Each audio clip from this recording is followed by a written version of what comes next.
Hi, church. Since this was Mother's Day week, I thought I would share with you one of my favorite mother stories from the Bible.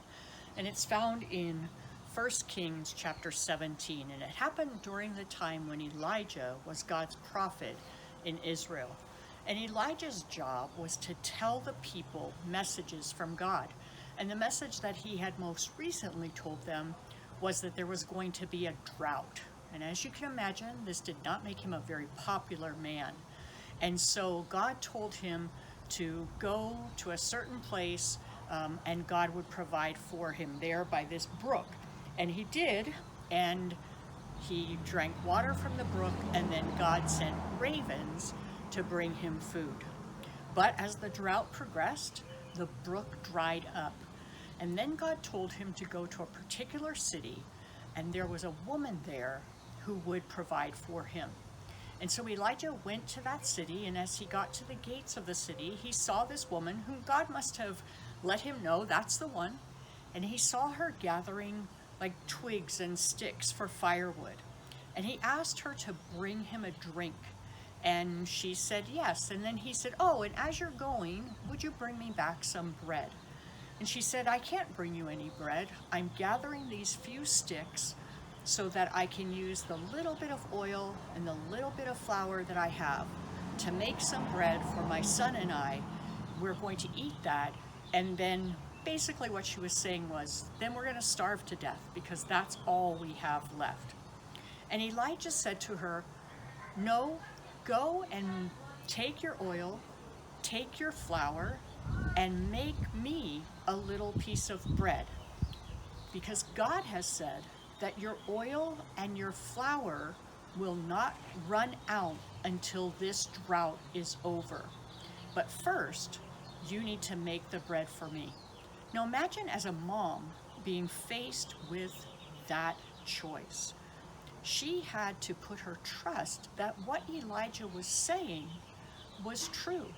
Because if she made this piece of bread, this little bread cake for Elijah, and the oil and flour didn't keep going, then she had just given away her son's last meal. But the Bible tells us that she went and did according to the word of Elijah, and she and he and her household ate for many days. The bowl of flour was not exhausted, nor did the jar of oil become empty, according to the word of the Lord, which he spoke through Elijah. And that story is a great reminder to me that God's commands, while they may not always make sense on a human level, any promises that are attached to them are always going to come true because God can be trusted. And just as this woman acted on what God had told her to do, even though from a human perspective it made no sense, she saw the promises of God come through. And so I would encourage us this week, as we think about the things that God asks us to do, and it's probably not going to be give away your last bit of food and I'll provide, but when you think about some of the things that he does say in his word, for example, to be generous even when we don't have a lot. He says that we should love our enemies. He says that we should forgive those who hurt us. Some of those things from a human perspective don't make sense, but God's word will prove itself true again and again and again because it is based on the character of God. And the Bible tells us that God cannot lie.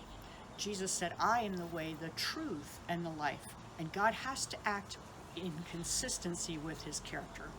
So read God's word this week. Look for the things that he is calling you to do, and then step out boldly and do them, knowing that God can be trusted to keep his promises, just like he kept his promise to that widow and Elijah.